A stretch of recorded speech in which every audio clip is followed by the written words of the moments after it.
Young India skill యూనివర్సిటీకి అదాని ఇచ్చిన 100 కోట్ల నిధులను వెనక్కి ఇవ్వాలని నిర్ణయం తీసుకున్న సీఎం రేవంత్ రెడ్డి మరి ఒప్పందాల సంగతేమిటో చెప్పారని మాజీ మంత్రి హరీష్ రావు నిలదీశారు.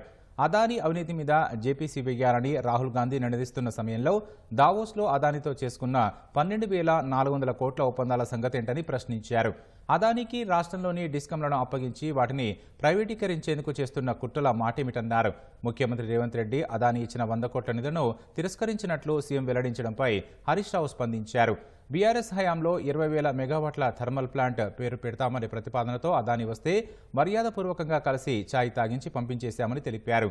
కాంగ్రెస్ ద్వంద్వ ప్రమాణాలు పాటించిందని, రాహుల్ గాంధీ అవినీతిపరుడు అన్న వ్యక్తికే గల్లీ కాంగ్రెస్ రెడ్ కార్పెట్ పరిచిందని ఆక్షేపించారు. ఢిల్లీలో రాహుల్ వ్యతిరేకంగా పోరాటం చేస్తున్న అదానితో రేవంత్ రెడ్డి దోస్తీ చేసి ఒప్పందాలు చేసుకున్నారని విమర్శించారు. ఇప్పుడు అదాని అవినీతి బయటికి రాగానే మాట మార్చారని దుయ్యబట్టారు.